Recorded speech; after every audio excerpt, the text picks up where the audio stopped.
work. Yes. Also, thank you, Lemming. Thank you, Lemming. Yeah, I also, appreciate hello, that. Lemming. Howdy, Lemming. He would usually be with us, but chaos has occurred. You can clearly hear. Oh God, it's It's us on a Tuesday night. When doesn't it? Yeah, I mean, you're not wrong. You're not wrong. After the chaos of our last RPG session. Oh. Well, I was thinking back to the old days when we Yeah, played to Squadrons the together. Squadron Tuesdays. Yes. When EA would stumble us for half an hour when we would just talk and laugh and goof Yeah, around. EA would be like, It was me all the time. no, it wasn't. Not all the time. I Not mean, all Most of the time, the maybe technical issues were me. maybe sometimes, but Some then were. when you were done with technical issues, then it was EA and matchmaking. Yeah, it was definitely Yes. EA servers Yeah. and them their matchmaking or lack of it. I still can't believe that, like. Okay, so 50% me, 50% EA servers. 100% Hello, everyone. Tom. Welcome to the Commandant's Oh, we're here. podcast. We're here. We're live.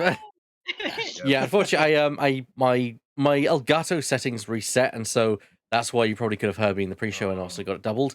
I can't really do much about that. That's simply the way it is. I'm not going to restart the show just because of that. You might have heard me in the pre-show. I can apologize for that. But yeah, welcome everyone. Welcome to the Commandant's podcast, where we talk densely upon the subjects of the last month or 5 minutes, judging by gaming news that's happened. First, I'm going to introduce my fellow comment dancers. We have, of course, got Shadow. Hello. I'm We've- going to be very angry about Activision Blizzard. Yay! As the guest stream today, we have Doctor, who appears on every other episode of the podcast, and today he's no different. Feels like longer than that because I've missed a few, but Lemming isn't Stuff here happens. today. Lemming isn't here today, so filling the role is our other kind of guest podcast member, which is Burr. Other bold beard man. Brr, allow it me. Aw.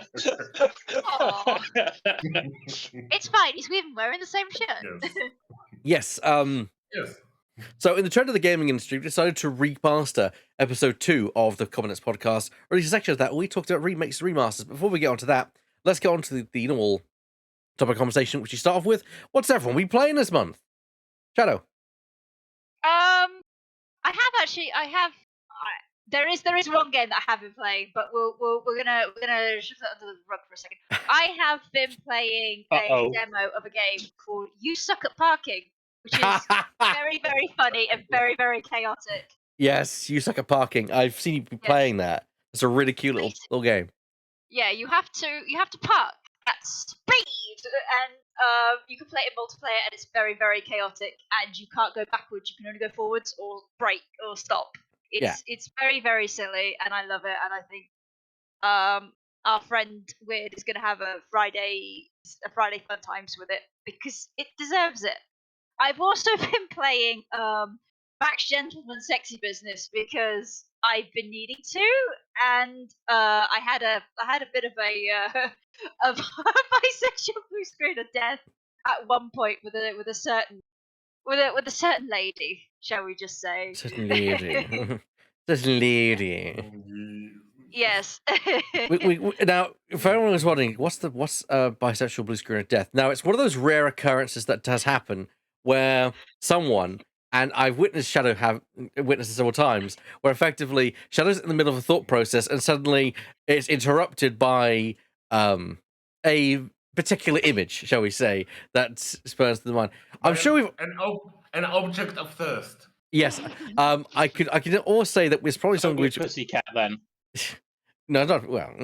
We've all been there at some point. I think we've all had a kind of what I think is we can call a sexual blue screen of death at some point, where we're just talking like, oh, they're quite attractive. What was I thinking about again?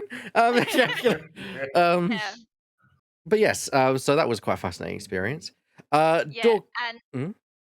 Sorry. No, please. I just wanted to end up, and then for the rest of this month, I've been playing the love child of Animal Crossing and Stardew Valley if it had been abandoned at birth and raised by Disney. Disney Dreamlight Valley, which has unhinged its jaw and consumed me for like the rest of time. It I have has. like 69 hours in it because Nice. like it's in early access, so there is still more to go. And but it. I can cautiously recommend it in that it takes from Animal Crossing and Stardew Valley and kind of like smooths over a couple of things where it's like, oh yeah, we'll take when you're crafting things, it'll take from your storage, and when you're crafting or cooking, it'll take from your storage. And if you need to move a house around or anything, you just pick it straight up off the floor. You can move trees around as well. It's really chill about that, and it functions on a real time sort of day cycle, but it's very chill about it. You never rush to do anything. It's just like, oh yeah, just do it whenever. We don't give a shit. So yeah. Something I appreciate is a game that and appreciates your time very much so. I had to be. I was actually looking at that game, and on the build up, I was like, this thing's got to be laden with microtransactions and bullshit. Oh yeah. But your review of it's been quite surprising and very positive, really, from what you've told me about it. Yeah, it is quite positive. There are some things that do annoy me, as I have complained about them, and I'm very wary to give it a full recommendation because it has got the way it behaves in some regards. I can see where they put microtransactions in. There is kind of like a it's kind of like it's got an incentive. Like there is something at the moment called like the Pixar season or something where it's incentivizing you to log in and complete tasks in order to get like Pixar themed cosmetics. They're all cosmetics. It's the thing that can affect game, but it's just it's for a limited time only, and I'm just like, That if you're FOMO. doing that, you could do any. Yeah, if you could do that, you'll do anything, kind of thing. Well, moving along. Doctor, what have you been playing this month? If anything. I'm a gamer. We'll be playing something. I've been sort of like playing quite a few different games, to be honest with you. One of the more recent things that I've got my hands on is the previously mentioned on one of my other podcasts I've been on with you guys, is the F1 Manager that released like maybe a couple of months back now. There's still a few things which are a little bit kind of not, if you're trying to literally like manage, F1 team in a full F1 season, some of the stuff doesn't quite feel right, but they've done a very good job because it's Frontier devs on that. From how they've started off the game, it's been really good, and so I think we're now on 1.08. I think it was just a new patch that came out this week, so they've been doing updates on it as well, which is obviously a good thing to see. What else have I been doing? I picked up, because last month it was on the PlayStation Plus thing, Need for Speed Heat, which is been out like 2 or 3 years, still good fun. It's a Need for Speed game, when isn't it? I mean, I find it quite fascinating because Need for Speed is a series. For me, it was like that was like the series. And then suddenly, poof, just dropped off the edge of a cliff somehow. I just disappeared from my zeitgeist. It's weird how games can do that. I know it's a thing, but it's like it's not like as big as it used to be, which is fascinating to me.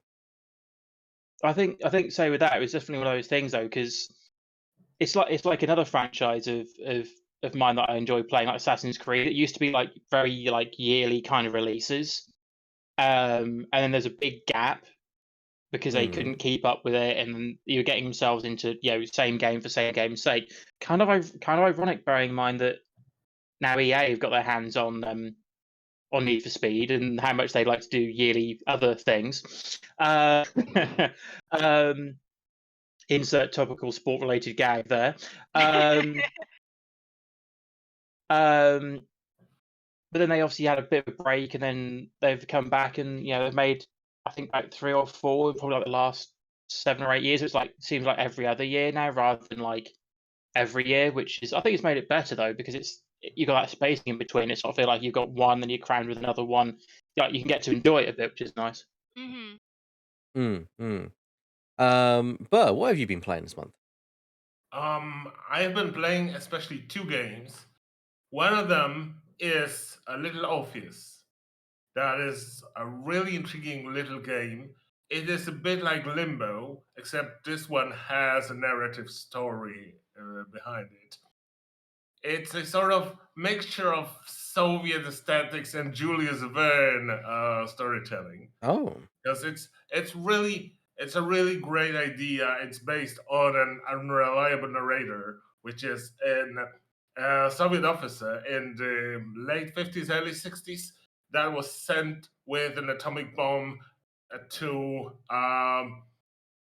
to the center of the earth to see if there can be a Soviet city created there, and he's telling his story about what he's been doing there. So it's a really interesting, unreliable narrator story, which is full of really bizarre locations and features, and very funny. A lot of comedy is being had in that game. 'Cause every now and again, there are dialogues between the main character and the officer, the general that's interrogating him, and they are absolutely hilarious.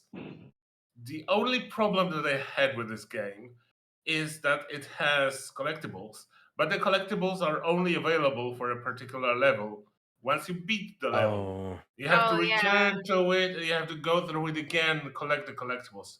That's the that's the only sort of problem that I have with it. Otherwise, it's a really great game. It's not long. It's like for maybe 6 to 10 hours game, mm, and a lot of fun can be had. wow, very So good. that's one game.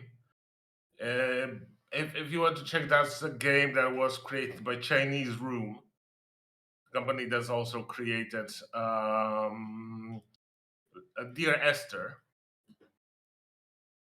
And the other game that I want to talk about is the wonderful, amazing return in glory after years. Yep. Which let me take you back retrospective. Let me take you back to the first of April, Da, da, da, 2022. da. It's 1st of April 2022, also known as April Fool's Day. Ron Gilbert publishes a what everyone thinks is a very hilarious mock trailer for a new Monkey Island game. Return to Monkey Island. Everyone's ha ha ha, that's a good joke. There's never gonna be another Monkey Island game. Um, the next day, 2nd of April, no longer April Fool's Day, Ron Gilbert says, you know what? That trailer is actually for a real game. And everyone's like, haha, what? Well, correction to you, because I think for a couple of days after April 1st, there was when the trailer dropped. But I know that Ron Gilbert announced on Twitter that he was making a new Monkey Island game on April Fool's Day. Yes. And of course, everyone's like, haha, yeah, of course, April Fool's, yeah. But no, he was being serious. Yeah. Which, funny enough, Then- according to my own research, he actually said back in 2013 that's how the next Monkey Island game would be announced, and he actually followed through with it. But of course, it'd been so long, no one. At least, Everyone forgot. at least somebody actually followed through on something they actually Yeah, claimed yeah. that they're going to do. We're going to announce it in this way, and they did. It's brilliant. Yeah. Then all kinds of jokes and voice acting and artwork was seeping through Twitter and other media. There was a lot of really bad reception of the artwork because a lot of people were very angry. A lot of people's asses broke in half, and to the point that That's one way of putting it. Yeah. To the point where Ron Gilbert had to close the comment sections in his blog post, Oh. which sucks horribly. It does. I have to admit, I wasn't a fan of the art myself. I mean, I didn't complain about it because at the end of the day, that was Yes. the art style they chose. And me complaining, it's not like I hated the design. It's just that it wasn't. I didn't think it suited very well. I've also since played this game that you've talked about because I've also been playing Return to Monkey Island. And I actually have fallen in love with the art style. I actually think it's a very good Yeah. art style for what it It is. in the end it works really well. The moment you see the game actually animated, actually things moving in it, it looks so Yes, much better, and it looks so much fits better. the yeah, Yeah, fits the game, fits the narrative. It's so good. it's definitely it's definitely an art style that needs to be Yes, seen in motion. yes, Mm. that's true. It is an aesthetic. Some people might not love it ever. Some people might love it immediately. But that's with everything. That's with every game, literally. So yeah, on the 19th of September, which is the Talk Like a Pirate Day, the game was released, and everyone and their grandmother and their three-headed monkey were playing this game ever since. I understand that. I get that reference. Yeah, I that's the game I've been playing as well. A really well done game. The game is great. The music is wonderful in that game. There's a Oh lot of yes. tracks that are referring to the old tracks, but are adding so much new, so much nuance, so much awesome things. There is a feature implemented that allows what was done in Monkey Island 2 in the iMuse system, which is very fluent mixing of parts of the track so that the tracks go smoothly from one place to the other. One good example is in the Scum Bar. In one part of the room, there is the Scum Bar 2 theme, and then you cross to the other part of the room, and the music very fluently, seamlessly transitions into a metal version of that theme. That Did was Did you notice how that character that you really dislike, the obnoxious art guy who's like, I want to order this. yeah, Have you noticed there's like a Baroque version of the yes, Scabar yes. theme when you're in front of him? Yeah. Yeah, I did. There was this very, very, very bombastic, very pompous version of I want to eat what I've eaten a month ago. It was hot and it had ingredients. Chop chop. Yeah, I love Hi, that. drifting. Hello, drifting. Hello drifting.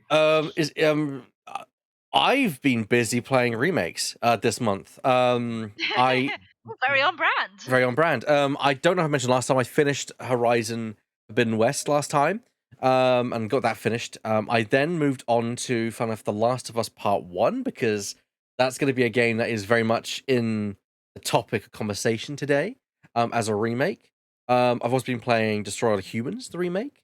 Pretty much anything in terms of remakes I've been playing very much recently. Play Spider-Man Remastered. Um, and other such games that have been ported and remade in various ways. Yeah, it's been a month of on brand research for me, even though that literally was just in the course of duty. I had no specific plans to not play The Last of Us. I was one of these people who purchased it, but it was, you know, in my opinion, it was for research. So yeah. Let's The lengths he'll go for you, chat. So, before we get into the main topic of conversation, we're always going to have a section we go around and deal with the news. So let's over the next 35 minutes just cover our various news topics. Let's go clockwise around the table. Shadow. I have on the previous episode of the podcast, I talked about the Domina dev who the Domina dev Dolphin Barn Incorporation who managed to get himself not only banned from his Steam forums but also suspended off Twitter for being an idiot. Well, for being a transphobic idiot. He decided, nah, the consequences of my actions. I'm gonna keep doing them. Nah, fuck it. And oh my goodness, I can't believe it. This guy decided to use his Valve told him, please do not use your patch notes as a place to put your dumb ass. Well, I didn't say your dumb ass political opinions, but they were dumb ass political opinions. Well, Trust they me. were. They were dumbass political Yeah. opinions. Regardless Yeah, regardless of their and dumbassery though, patch notes are not a soapbox. yeah, and they said, please don't do that. And Domina, and despite that, he continued. And in his games, in the last patch of his game, you'll see why. 3.3 point no 1.3.25 titled "We're Out of Ideas, mentally unstable, totally degenerate, and desperate for clout. Let's pretend we're a completely different game to regain relevance." And then he made a transphobic joke by saying he was going to change Domina's name to Dominus because I'm a transphobe and I have exactly one joke. And apparently, Wow. Valve had enough. And about 12 hours after that, removed Domina from sale Which completely. I will point out, everyone, Domina's the only place you can. That's the only place you can buy Domina. It's not like there's Yes. another platform which he could use. I mean, I don't know if it's on Epic Games Store, maybe. But as far as I'm aware, look at the website, it was on there. Drifting is Yeah. asking, since when do transphobes have jokes? No, they have a joke. They have a joke. Single joke. Yeah, A single joke, yes. Yeah. No. Val. Yeah. Domina's dev posted a screenshot about Valve telling him to shut the fuck up, and it read a recent I'm quoting this from a PC Gaming article by Joshua Wallen, so thanks for that, boy.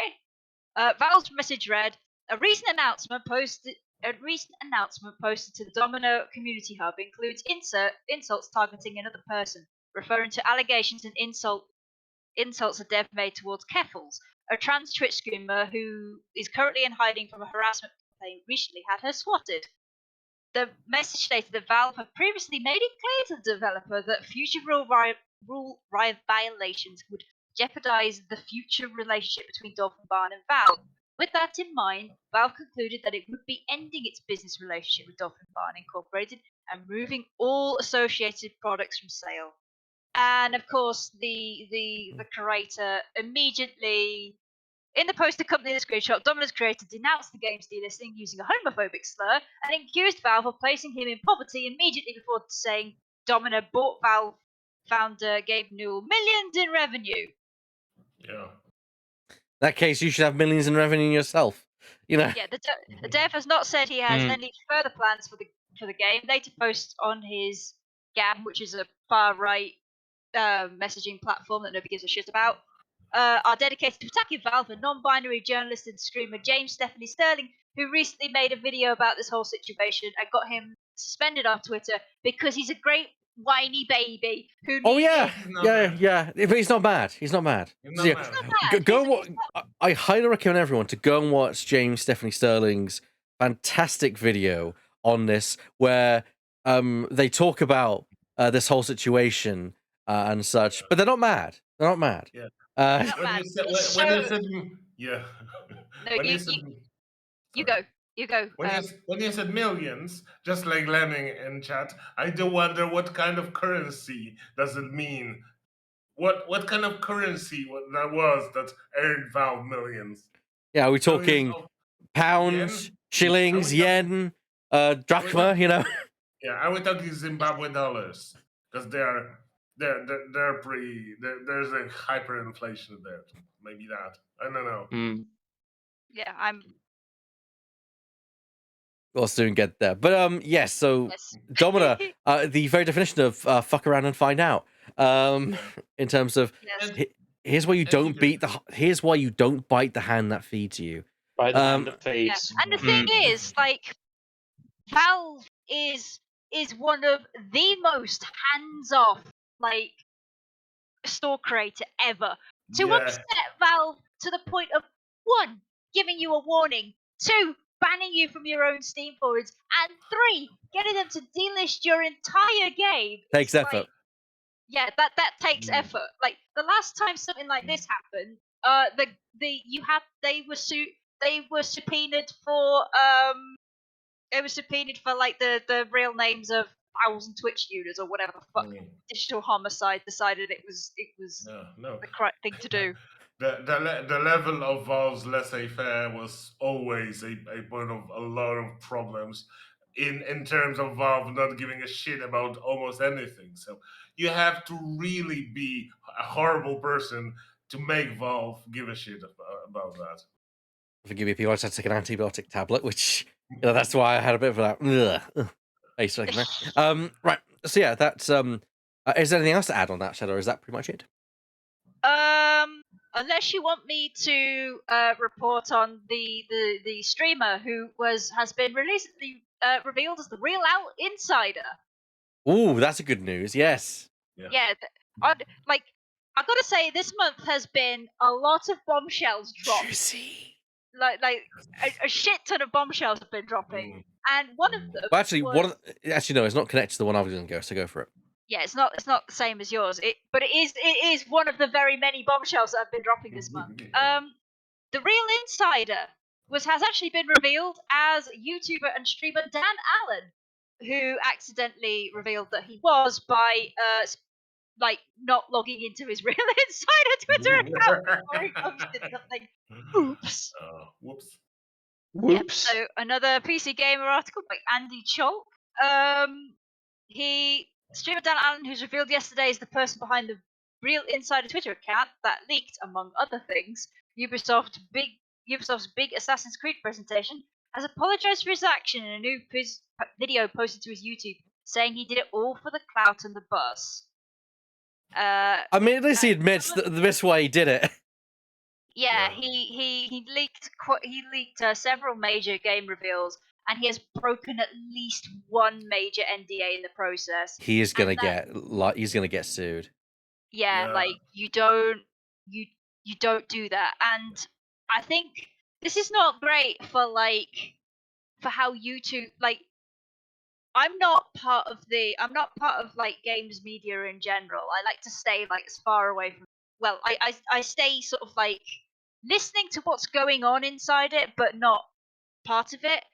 But print media or website media has a very bad view of YouTube and other streamer media, and this is not gonna improve. This is not gonna improve relations at all, because a lot of NDAs can be bad.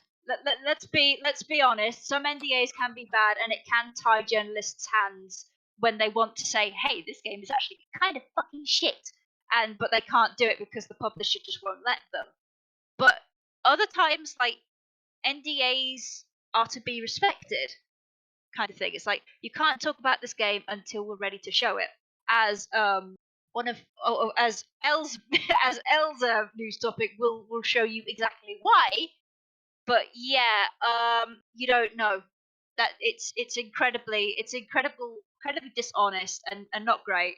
You don't buy many respect points from breaking NDAs. I can understand wanting clout and wanting to be yes, I was the guy who broke this news, but at the same time, at what cost?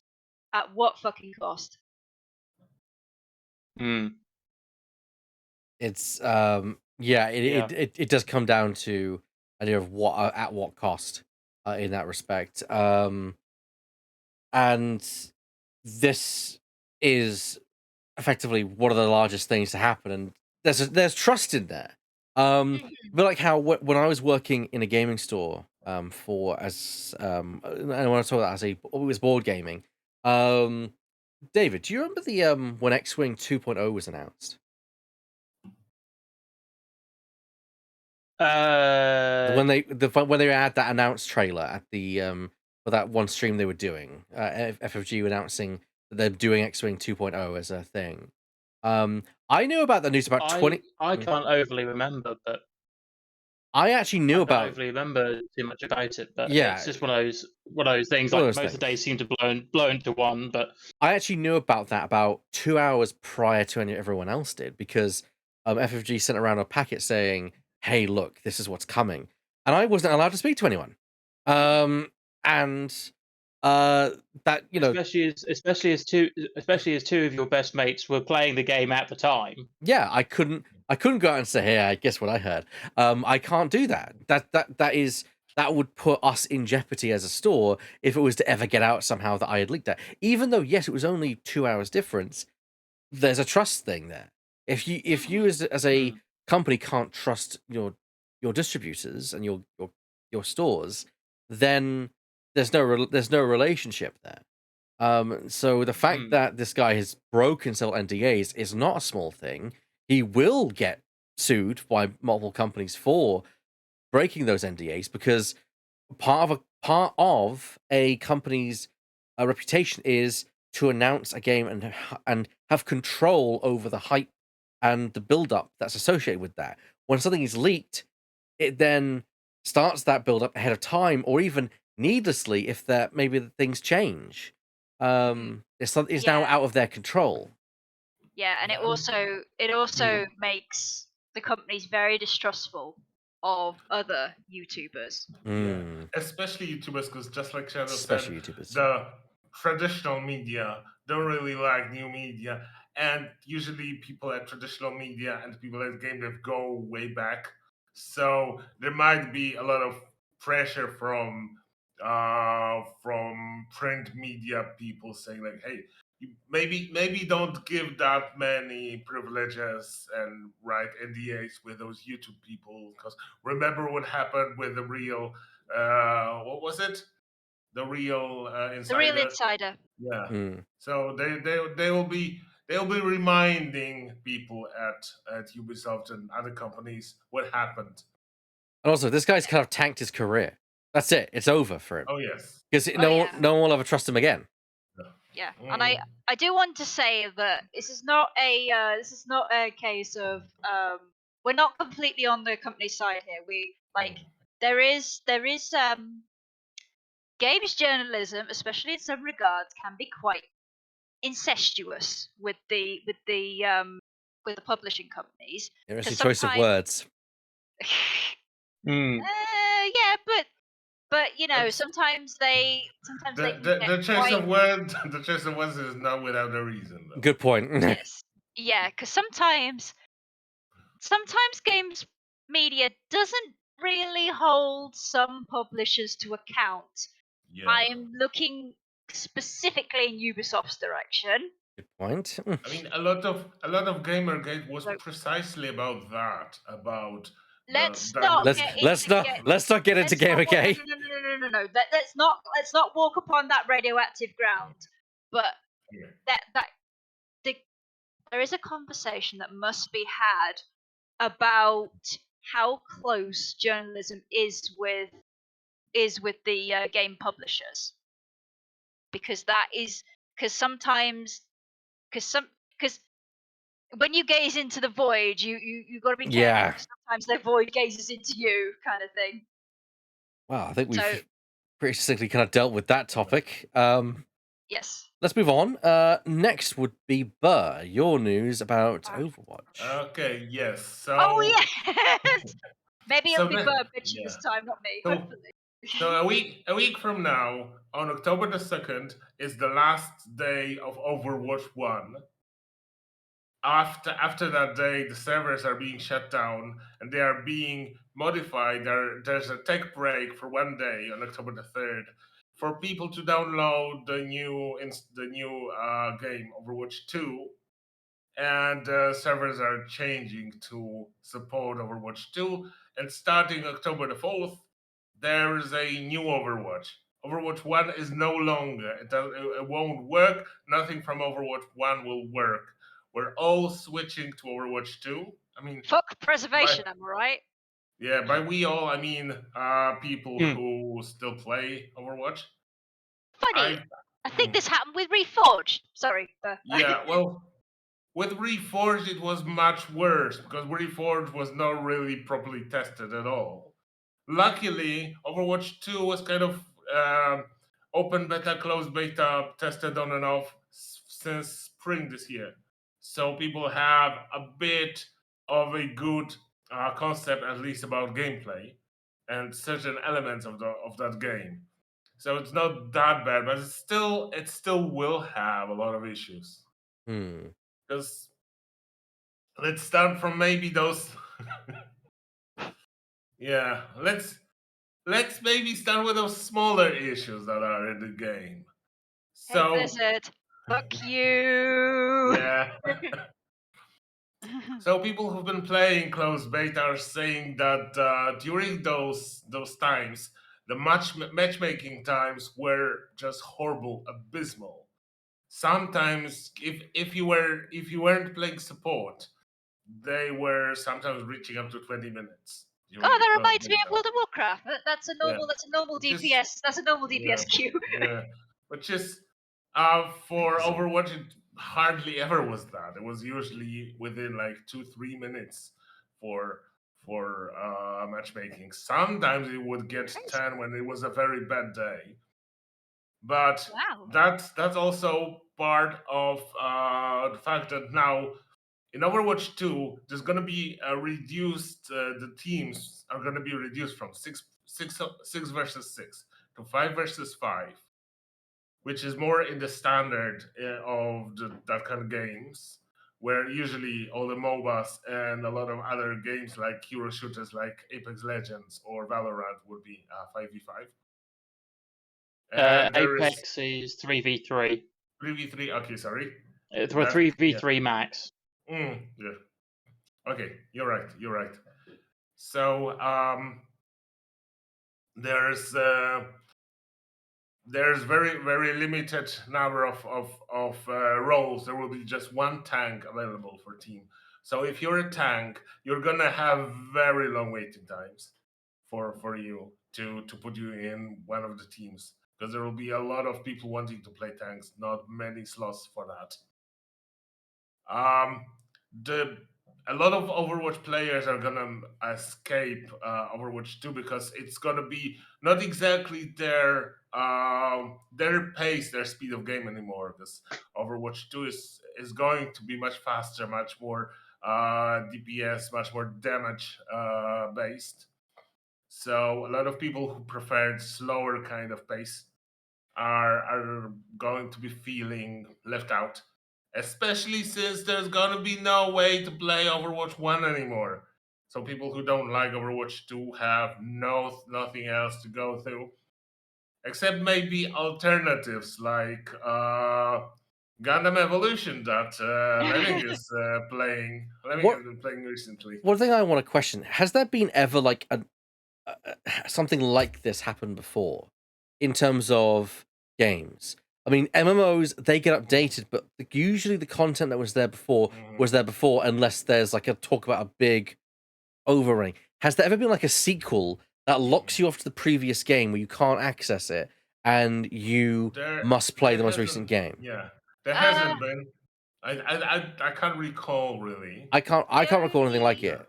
the only time I can think of that happening is but it's exclusively MMO, was when the Cataclysm happened, when Cataclysm was released for World of Warcraft, which completely redid some of the vanilla um stages, like completely changed the environment and redid the quests. But for a game like Overwatch, no, I can't think off the Yeah, top of Yeah. my head. it seems like a very unprecedented scenario here. The other Yeah, thing and is that, sorry, yeah, I was just going to quickly say is also it's unprecedented is that Overwatch is a online only sort of thing. yes, There is no there mm, you can't go back. Like at least with Warcraft 3 you yeah, have physical copies, but yeah, Overwatch 1 is like completely online. Like it's gone. yeah, It's yeah. When literally just there's gone now. true, Or when will there's no be. servers, you can't play it, and no one has access to those servers, so you can't have those servers locally. You can't like steal the Overwatch server code and Yeah, and run I don't them I at your yeah, and I home. doubt that Blizzard's keeping the server blades like they do for World of Mm, Warcraft. I guess I guess the servers mm, just get completely overwritten unless they get replaced. But mm, like I said, the only time they've kept server blades is for World of Warcraft and some mm. specific servers, and getting hold of those is Yeah. The thing with Overwatch 2 though is just a sequel in name only. Because literally this is just a very big overhaul of Overwatch. It's just a very big update package. Mm. It's not like a completely new game. It's just the interface is changed. There will be new maps. There will be new heroes. The method. Well, the most important thing that is changed is the method of monetization of Overwatch, which is the biggest problem that some people are trying to rationalize. Some people are trying to say that it's not that bad, and some people are demonizing horribly. And the truth is somewhere between, as usual. But the thing that Overwatch 1 had is all the heroes were available for everyone. But I mean, okay, Overwatch 1 was paid up front. You had to pay. I don't know how much you had to pay now, but that was not a game that was very often on discounts. Mm. So I'm guessing you will have to pay like maybe £40 for it. Yeah, But there's a then cost. you got all the heroes and all the maps and all the game modes ready to use. Oh, So not this time. the only thing that you didn't get immediately and you had to earn yourself were all the cosmetics, the skins, the finishing animations, etc. You were getting them through the infamous loot boxes, where you were buying a number of loot boxes for real money, and you had a chance to get what you wanted. Right. So how does it work That's in number 2? in Overwatch 2, you don't have loot boxes anymore. Okay. And what you have is what you had in Valorant. I'm not sure how you have it in Apex Legends. You have that in Fall Guys. You have that in Fortnite, I think, as well, where you have Yeah. something that's called Battle Pass. You Ah. have a certain number of XP that you have to grind through to unlock certain elements within a season. A season would be like 2 months, well, literally 9 weeks in Overwatch. So within 9 weeks, you can, when you play a lot, you can unlock as many elements from that battle pass as possible, and then it resets in the next season, and you unlock next elements one after one. Another trend in the gaming industry of a game going, play me, play me, play me. You Yes, don't want to miss out, indeed. do you? You know. Yeah. Yeah. On top of that, to incentivize your stay in the game, you will have daily tasks and you will have weekly tasks that you can perform, for which you will get extra XP to unlock more of that battle pass. So you will also have a store. You will be able. We don't know yet about the exact monetization situation in the store, because no one in Blizzard has yet revealed anything about that. Mm-hmm. So we don't know. Probably, if they don't want to go the Diablo Immortal route, which is the horrible thing, will there'll be just coins that you buy for money, and for those coins you can buy skins, you can buy sprays, etc. Mm. But the other problem is, there are two other problems. One is there is extra battle pass. There is a premium battle pass that you can buy for $10 or 1,000 coins each season. So then, if you buy a premium battle pass, you have literally 2 progress bars, 2 battle passes that you unlock with your XP. And new characters will be only available through that premium battle pass. Oh. So Fucking characters- hate that. yeah, that is horrible. Why? That is something just absolutely disgusting. That undermines what a And it lot gets of you- Overwatch was, which is the rock paper scissors mechanics and different characters balancing out one another. Yeah.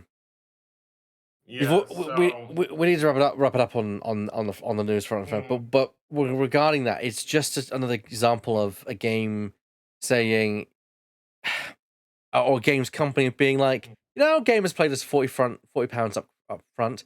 What if we made it so they paid us more than 40 overall?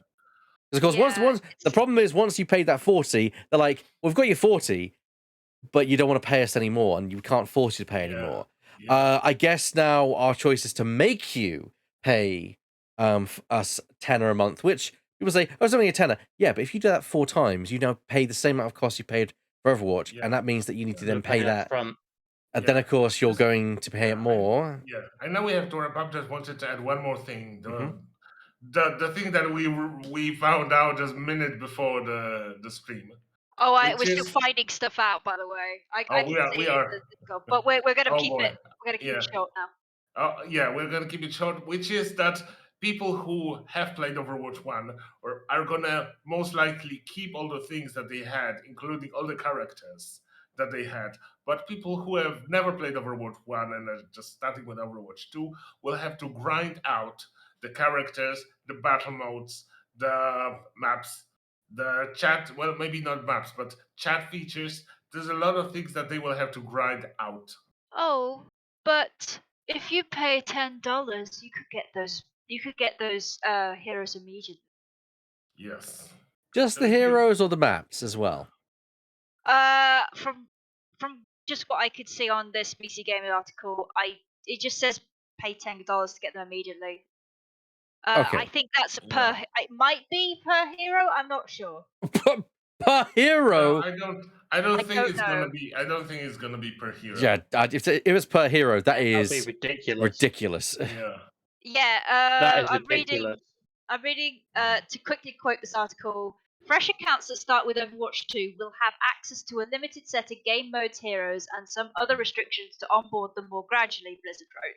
In the first phase of the first time user experience will unlock game modes and in-game chats, and then you'll unlock the original cast of Overwatch heroes over the course of approximately 100 matches. To be clear, this first-time player progression seems to be separate from Overwatch 2's upcoming Battle Pass, which will also ask players to grind through 55 levels to unlock a new hero, or pay $10 to get them immediately. Okay, so I've got that wrong. You that's $10 for the new heroes, not for the current ones. I think. Yeah, but the old ones you Yeah. still have to grind out. 100 matches. So, Have fun. Yeah, which 100 sucks. matches. I Just ridiculous. I'm a very casual player of some games like that. I wouldn't even get even up to 20 matches. But yeah. So yeah, Overwatch 2 off to a fantastic start. But of course it's very good. It's pretty on brand with Blizzard these days. Oy vey. Doctor, you've got an interesting thing of a company suing fans. Yeah, this feels also on brand for one of our topics from another podcast that we've done. Seems odd that we got another theme for tonight. Actually came up last night when I was looking for an article for tonight. Atlus is suing fans for reviving its long dead MMO. Now that's the crucial point here. It says long dead, so it's not they're trying to revive it just immediately afterwards. So this is obviously I'm not very versed with obviously the game or the company itself. There was an MMO which was called. I'm trying to find where it is in my whole thing here. This is clever. I was reading this last night and now I can't remember where anything is, and this is clever. Anyway, Atlus had a game that they had, and the game ended in 2013. What's the name of the game? And I'm trying to find that. That's what I'm trying to find out. I'm trying to be a bit vague on it at the moment. It's one of their MMOs. I thought I saw it really easily last night, and now I can't find what the name of the game is called. Clever. Oh, the MMO is Shin Megami Tensei Imagine Online. I just found it. Thank you. Yes, I now see that underneath the second paragraph, which would have been useful to have that in the first paragraph. So it's part of the Persona series, effectively. Well, it's see, even Elle knows more about it than I do at this point, which proves my point.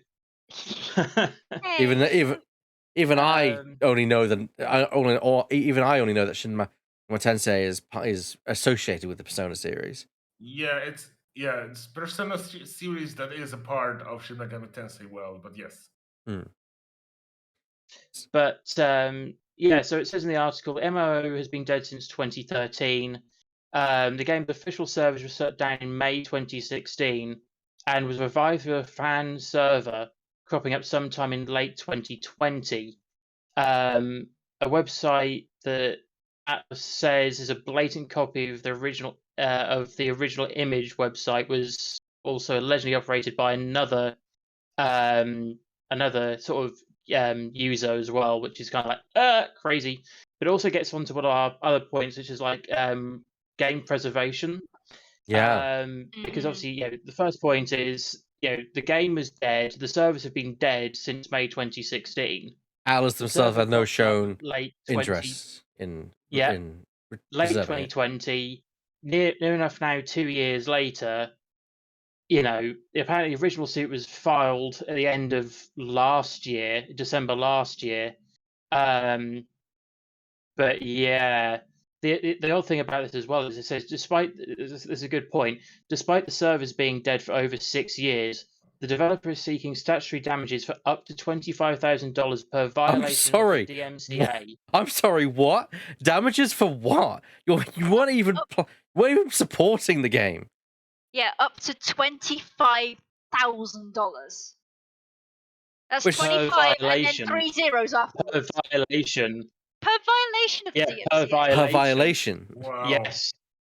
Plus monetary So if it's relief, violated it including multiple times, yeah, plus monetary relief, including damages sustained by Atlus in an amount not yet determined. Wow, so Atlus, I assumed you were bathing in money with how successful the Persona series is. Maybe I was wrong. Maybe you're that hard up, you have to go after fans. but it gets so it's that interesting point that it's the fans wanted obviously the game to continue, and the only way for them to continue the game, as far as they could see, was to have a fan-made server. Well, yeah. It's That's not like it, and it's not like it's say like I said at the start there. It's not like this was done like 6 months after the game is dead. From as far as I can read, that's like best part of 4 years. Are these people who are running it, are they earning any money from it? And doesn't say. Okay. It doesn't say. Because if they're earning money from it, then I could maybe even see an argument from Atlus. But even then, I still think it's a shitty direction to go in. Yeah, you can there is. The problem is there is legal precedent for Atlus to do this because it is technically their property. However, it's not morally correct kind of thing. Yeah. And as somebody notes further down in the as Reimagined, another fan service dedicated to the MMO, notes further down, while they hadn't been served any notice that we know of, Atlus's decision to outright sue instead of issue a cease and desist has made us worry about the safety of users who helped keep the game alive. Which is the thing, because last time this happened, Blizzard went after a private classic server for World of Warcraft. I can't remember the name off the top of my head, but theirs was a cease and desist, which is please stop, or we will sue you. And the thing is, that's in their right mind. They are allowed to do that because it is their property. And I've heard of Star Wars Galaxy fan revivals getting shut down as well, which is why a lot of these servers try to keep on the down low. So if they get too popular, that's when they tend to get their head shot off, kind of thing. But the thing is, if you're not, the thing about MMOs is this is the only way to preserve them. They live on servers. They need the upkeep, and once they're gone, they're gone. And it might be legally correct, but it ain't morally correct. Especially just jumping straight to suing. What? It smacks of Atlus wanting to get cash, in my opinion, or set an example.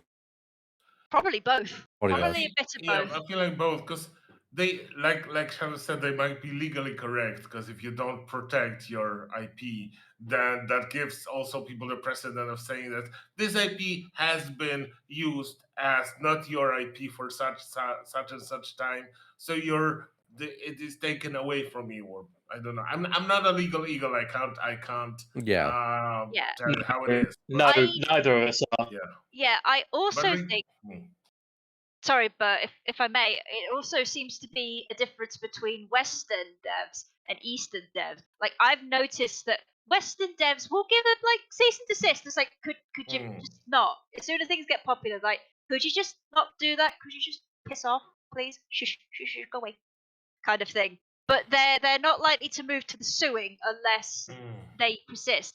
But Eastern companies just go right out. They hate this fucking thing. Like, see Nintendo. See Nintendo for more details. Yes.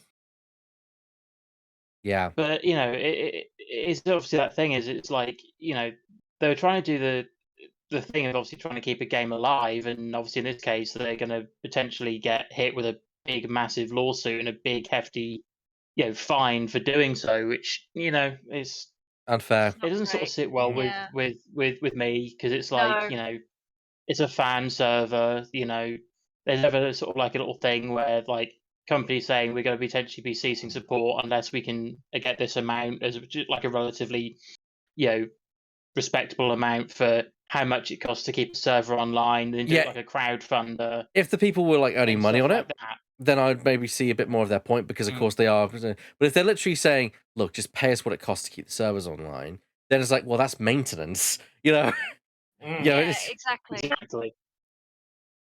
Because I mean, at the end of the day, my passion is my passion, but if it's going to cost me out of pocket to do this, and a lot of people are going to benefit, but I'm not going to get that money back to cover it or help cover that or assistance with that, then I'm like, well, why am I spending my own money for this when it, like I say, if they literally are just paying, if people are just paying them for the fees to keep the servers up, I think that's fine, because they're not earning a profit is the key thing.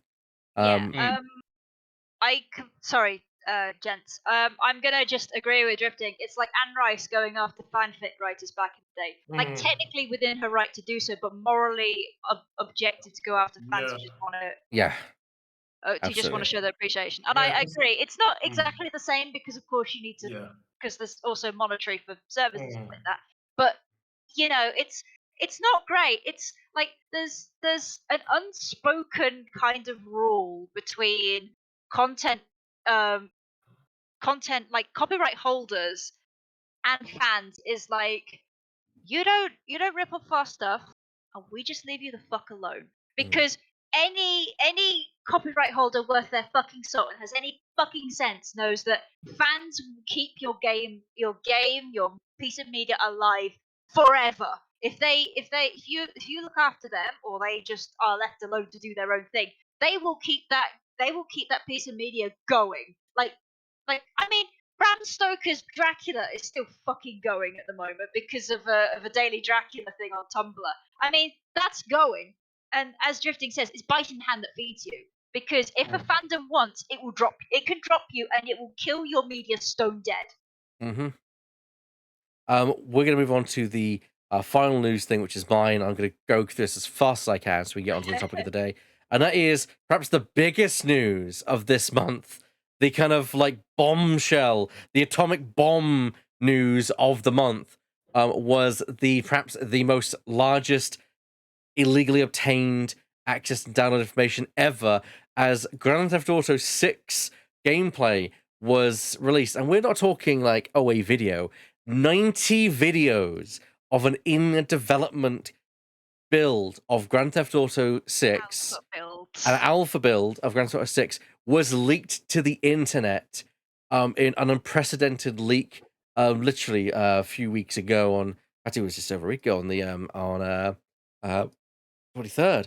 And it was absolutely incredible just to kind of see this. And this started a whole situation. One, effectively, who was this hacker that supposedly hacked this information, which they didn't anticipate GTA 6 videos to generate such a response, according to their post. Yes, and considering the London Metropolitan recently took in a 17-year-old hacker who they are pretty sure is the one who caused all this nonsense. Yeah, but the thing is, you could say, well, surely they would know. They're also implicated in hacking Uber as well. Exactly. And so yes, they might not have realized. I know. I say this drifting. It was leaked. This was content that was never supposed to be seen outside of Rockstar's offices. These were game dev builds. These were game dev builds. Supposedly, even a dev build was also supposedly leaked as well. And source code. Yeah, And source 'cause code. no one wants the public to know how the sausage is made. Yeah, No. drifting. Like, imagine somebody took your sketchbook and like just posted all of your work in progress stuffs on the internet. That's essentially what happened here. Yeah. That is it was an unprecedented leak. Now the videos were circulated like hotcakes all the way through the internet, with everyone analyzing everything about this, with multitude of confirmations, including the setting of being Vice City, as well as the news recently talked about by Jason Schreier, which is the fact that it's going to have a male and female protagonist. A lot of people were commenting about how the game looks shit, which, to be fair, it's like it's an alpha build. Yeah, What do you, you know? to those kind of people, I wish you a very happy never play video games ever again. Yeah, there was a. But, Go on, Ben. well, the internet for a moment did become like infested with specialists and experts of game dev. We're Aha. talking bullshit like the graphics is done at the beginning and everything else is done later, so this is the final form, etc. I did actually get an image of that. In that respect. So that is actually there's been a lot of information come out of this. One, it's very fascinating to see Grand Theft Auto 6 actually be announced and be officially know that there's something going on regarding that. That's what a lot of fans have taken away from that. It's like, oh, it's nice to know that this is actually, this is being, worked on, and that it's not just simply vaporware that's never going to come out. Especially with how there were some very surprising hot takes about people saying, I don't feel sorry for Rockstar. They've been milking GTA Online for 10 years. It's about fucking time they released a game. No. That doesn't deserve the devs' hard work being posted all over the place. No, shut your fucking mouths. Yeah, effectively, people are saying because GTA Online had the audacity to be very successful and lucrative, that apparently that somehow deny GTA 6 coming out a lot sooner. Which I'll point out, between then and now, it will be 10 years since we had a GTA game. However, there was also a very small game released in that time called Red Dead Redemption 2. Very small, as you can imagine. I imagine, Just a little indie title. Just a little tiny game, like just a small game. Bit project. Small bit project that it's a game that takes about 36 hours to complete. A small game. Yeah. Um, Yeah, and the thing that gets me is just like, oh yes, upper management was a terrible piece of shit. So that means that the game devs should be punished for it. Nah, stop it, guys. Stop it. Yeah, especially since what Lemming says is actually true. Where if the source code is leaked, quite a lot of it have to be written from the beginning to avoid any kind of hacker risk. Okay. So that's extra work for the devs, just from the fact that that only counts for the online, though, doesn't it? Yes, but not necessarily though, because don't forget that the online generally is mixed in with the gameplay of GTA. They are one, because it's the same world space. So the source code probably is going to be similar for both. It also allows people to make trainers. It allows people to hack the game. It allows people to basically, yes, circumvent a lot of the monetary making processes of GTA, like giving yourself cash, but also a lot of the problems in the community is with people being able to just blow you up here and there, and that's from having such control of the source code, because the GTA 5 source code was leaked a few years ago, or online one. Yeah, but, and I guess piracy risk as well. And the piracy risk, yes. You could unpick the DRM from the inside out. Yeah. So now Rockstar have come out and said that have confirmed the leak is genuine, which was a big deal, because there was a lot of discussion about whether it was genuine or not. Oh yeah, somebody's been arrested for it, so it's very, very genuine. Yeah, they've confirmed that it's real. They've also confirmed that it is not affecting their timeline in that respect. So they pretty much have said the game won't be delayed as a result of this, as far as they are aware. Now that could be what they're saying now. In a few months' time, that might be different, because of course things do change in time. This did lead to a lot of. Now, I will say, from an academic standpoint, the videos are fascinating to watch, because they provide a very unfiltered look of game development, with flags coming up for nearly every single thing that happens in the game that shows how interaction happens, even like a test program that runs through the code. It's very fascinating from an academic standpoint to actually look at those videos and say, oh, this is how like debugging is happening. Which is also why a lot of people are like, why the fuck is that person doing stupid things? Because they were testing shit. You know? They're T-posing Tessa's dominance. Yeah, and as I mentioned to you guys, I would really love to see these videos appear after the game is fully done and released, because right now, as I described it, it's like these were never meant to see the light of day, and I feel I've not watched any of these. I've only ever seen screenshots of them because I feel kind of gross, like looking at these things, because it's like this is stuff that people never like. This is not intended for the outside world. It's like somebody. It's almost an invasion of privacy to me. Yeah, I mean, I'm not gonna lie. I did watch them, or at least some of them. Oh yeah, of course, yeah. But that I mean, that's fine. I mean, this is only what I personally feel, kind of thing. Because for me, as I described it, it's like somebody like took a sketchbook of mine, one of my old sketchbooks, and just leafed through it, and then was just like, oh, I'll just post this online without my consent at all.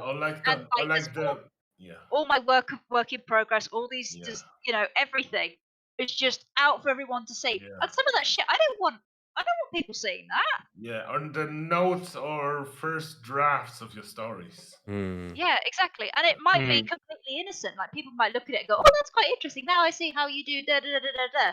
But like, no, without my consent, it's gross. Without my consent, it's gross. That's the thing. Someone has been arrested. A 17-year-old based in the UK has been arrested on suspicion of being the hacker. It is important to know, on suspicion of being the hacker. It is also the one thing that did spark this was a lot of discussion. One, a lot of people with a bad take saying how like, oh, the game looks terrible without realizing that it's an alpha build. And I'm talking like proper alpha and proper beta, not like the public beta, which is very different. Effectively, public beta shouldn't even be called public beta in my opinion, because it gives a wrong impression of what a beta actually should be. But that's just my opinion. I remember back in the olden days when beta actually meant beta. Now, this might not even be alpha, because if I recall correctly, correct me if I'm wrong, Al. Alpha is when things are done and you are testing them, but internally without the external people looking at it. It's been a long time. Alpha generally is having the base elements in there without so much polish. There is some would argue there's some polish on there, and that's because things are completed early on at two different standards, and it could be that they have some basic elements. They just put that in there, but they're going to polish them at a later date. Who knows? But effectively, there were some definitely shoddy elements in there, but exactly what I'd expect from an alpha. It's definitely towards what I would see an end of alpha period, or a point where you're ending your testing and like doing some more like progressing onwards towards the beta phase and then going into polish. But again, that's my very limited knowledge, and I don't work at Rockstar. They might have their own process of how they do things. The tweet that sparked an entire meme almost was a tweet from a guy called Average Guy, ironically. And I quote the tweet directly.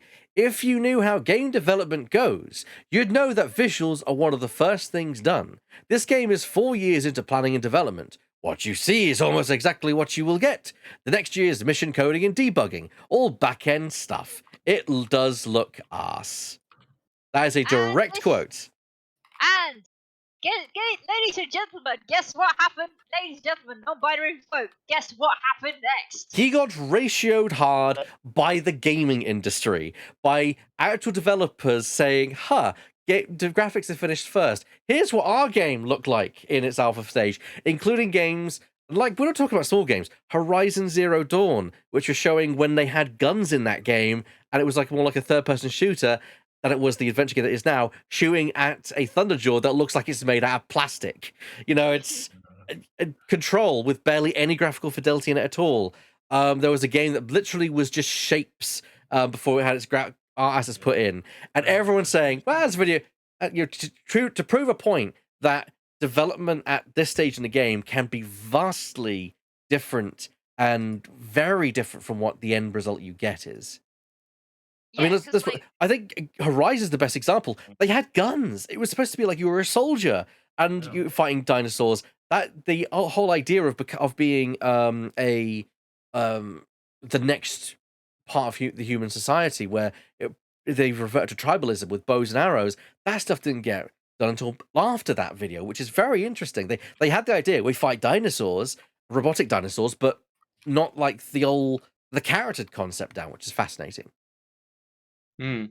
yeah, like as a drifting question, I'm not a game dev. Wouldn't you want the visuals to be done last dish? Yeah, they kind of are They because are. like lots of things change between then and Yeah. there, and like There's no what? point in something looking pretty if it works like arse. Doesn't work. Yeah, Yeah, you're you want using, the yeah, It's you're using all it's also kinds that of thing as well. You'd placeholders. rather and you also would rather have the stability of the test. So you'd rather have the visuals cranked down as low as you can get them, Mm. make sure the game runs, and then put it through its paces to a point of where it should run smoothly. All the bugs have been fixed because we're not tripping over the most of them potentially as much extra as we load. can. Yeah. Over all these lines of code where you've got a visual glitch bug, which you can pick it out as a later point of we know where we've inserted this code here, which is now where it's starting to go. So we'll fix that bit rather than the whole lot because it could happen. If it happens once, it could happen again. Yeah, Optimize. but a teeny tiny like clipping issue is not the same. A teeny tiny art clipping issue is not the same as like, oh yeah, the primary gameplay loop is broke. The Yeah. the gameplay loop is very important to set up. It's also important to note that you always tend to start with placeholder assets, and normally they're stuff that something you throw together very quickly. And also the graphics didn't look great in the GTA thing, but optimization is also a thing because I remember it saying that it's saying in the corner of one of the videos, the VRAM is used too high. Please turn down your settings or something else, or close more programs in the background, meaning that it's quite clear that the game was struggling to run at either that fidelity, and it wasn't great. But it's like because it doesn't need to look good. They're testing mechanics. They're not optimization of the engine as well as the graphics would happen at a later time. Yeah, and you for can test, refine the code a little later. Sorry, but yeah, just I want to just add that for testing how the models behave, they just assemble a couple of cubes and a couple of spheres, just like with a Thunderjaw in that Horizon example. I yeah, urge people to go onto see? Twitter and search like graphics and put games, and they'll get loads of videos come up of Yeah, just because literally all you need to do is just like here's a visual representation of the hitbox. That's Yes. it. Yeah, indeed. And how those hitboxes move and how do they clip when the model moves. And that's it. Well, that's all you need. Which is kind of fascinating. Like you said, El, this is amazing when you look at those early stages. It reminded me a lot of how in the making of videos you see the directors and the photography people looking at the raw footage for the movies on yes, those small viewers, and they in their mind they see how the scene is gonna pan out later, and yes, we just see raw footage, which is shit, but they, yeah. they Do you, already know what they're gonna do with it. do you think they look through that viewer and the special effects are already done by the special Yeah. effects team? No, Yeah. Mm. different industry, but right. I think that kind of covers that general news quite succinctly. Right, so let's get on with the main topic of today for the last kind of 40 minutes, 50 minutes of the show. Remakes and remasters. We talked briefly about this on episode 2 of our podcast, and the discussion has kind of shifted, become more prominent recently with the announcement and release of The Last of Us Part 1, with a lot of people citing this wasn't needed, it wasn't it's a pointless cash grab, and so on and so forth. So tonight I wanted to kind of raise the topic, or bring back the topic of remakes and remasters, remaster that episode as it were, and Or also remake it. or remake it with the key question of when does a game deserve a remake, if at all? Especially although we can discuss about multiple things about the topics, use the window.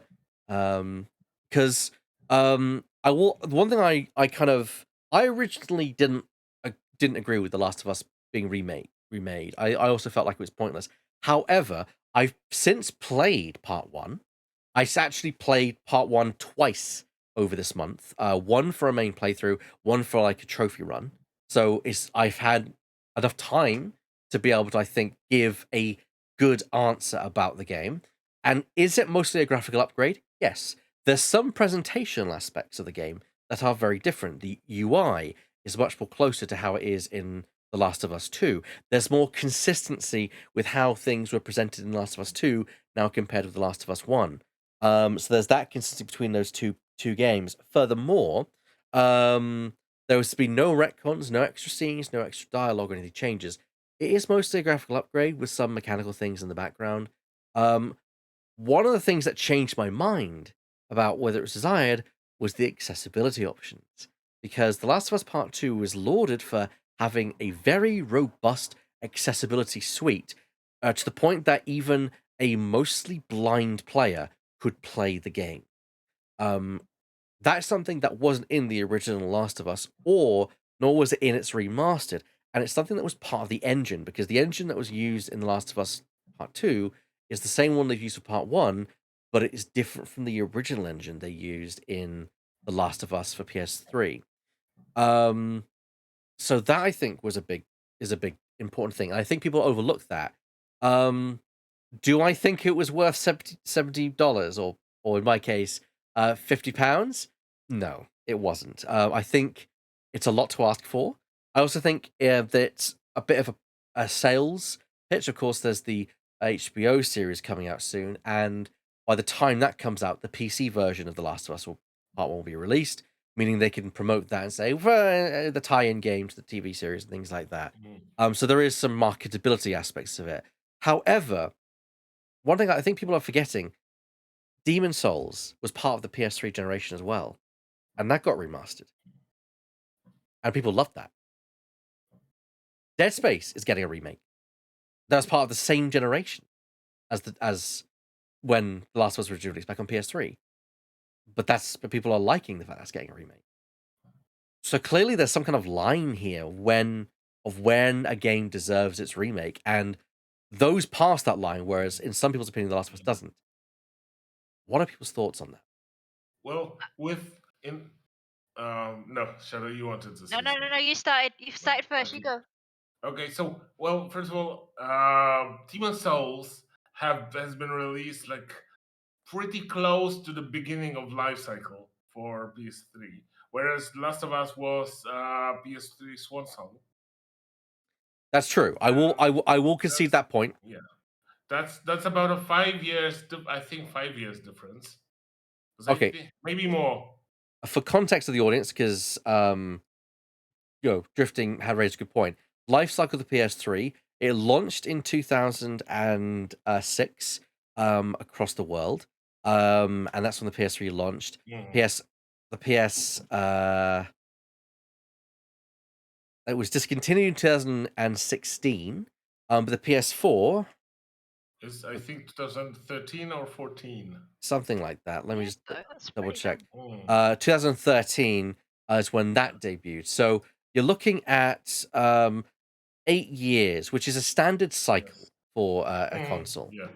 Well, for the generations of PS4 and further, because previously the cycle were shorter for some reason. Yeah. Whereas because it was more like 4 years mm, between PS1 and PS2, and then PS2 and PS3. It was mm. more like 4 or 5 years. It was definitely a Now we're having long cycle. Yeah, you would. I will concede your point, but Dark Souls or Demon Souls came out at the start of the PlayStation 3's life cycle, while The Last of Us literally was in the last year of the Yes. PlayStation 3, Yeah. being a thing. Yeah. Well, it came out the same year that the PS4 came out. I Yes. remember because I never finished The Last of Us because I got PS4, and then they released The Last of Us Remastered, which was effectively the 4K version of the original game. Which is another thing that they have quite quickly remastered the game they released like a year later. I think that was, or 2 years later, 2014 or 15. They released the remastered version for PlayStation 4. Again, for the sake of being accurate, The original release was on June 14th, 2013. The PlayStation 4 Last of Us Remastered came out on 2014, pretty much exactly a year later. Yeah. Once the PlayStation 4 came out. Yes. That it is worth mentioning. It was still the PS3 struggled to play The Last of Us. Yes. It was clear that it was pushing True. the Yes. PS3 to its absolute limits. It did And with PS4. And when it came out on the PS4, it was definitely like, okay, it was running at 60 frames per second. It wasn't as graphically fidelity as the PS4 games because it was better hardware, but it was a stable 60 frames per second and so on and so forth. And I will say, The Last of Us Part 1, the remake released this year, does look spectacular in terms of its visual fidelity. It's a massive improvement. I'm kind of wondering whether the outrage that people had isn't a projection of the outrage they had back then when the remastered version came out for PS4 a year after the game has been released. Good night, Lemming. Yeah, Lemming. Have a great night. Yeah. Hey, good night, Lemon. Yeah. But also, the thing is, if you look at The Last of Us Remastered on PS4 versus even on on PS3 maybe not, but on PS4 versus how Demon's Souls looked like on PS3, it was it was nigh unplayable. I know a lot of people love playing Demon's Souls on original PS3, but that was a horrible slug of a game. And it did require a remaster. It did require that to introduce people to the new people to that game, especially people who started their journey with Souls games from maybe Dark Souls 3, and they wanted to see some older games. Okay, I will. Here's the thing, because we're currently having a discussion about like when is it acceptable. What's your thinking, Shadow? Because you had some thoughts as well. I think it's usually acceptable to remaster a game when at least at least a good number of years has passed, that like 5 plus at least. And I think for me it's less time. Well, it is time, but the main sort of thing, because I've been making a list of games that I would like remastered or remade, and for me I think the criteria is, one, is the original hardware or software extremely hard to get now, either for reasons of you have to emulate it because the console is discontinued, or you can't buy the original game cartridge or anything, or that you have to make your PC bend over backwards in order to stop. Yeah. to, or to have your TV bend over backwards. Yeah, to have your PC bend over backwards to try and run this really old game where the graphics card is like, yeah, I could do this on my pinky finger, and the game's just like, so fast, I'm getting something through from Shadow. On that list is the Rogue Squadron series, right? 2 and 3. 2 and 3. Because the first one is available on PC at the moment. But yes. But specifically that, and another one is that graphically it's not looking good. The babes aren't looking too good. It needs a bit of a polish. Which is what Burr said 3. with Dark Soul or Demon Souls. Yeah, and 3, the control schemes that it used to have in its previous iteration were absolutely fucking jank.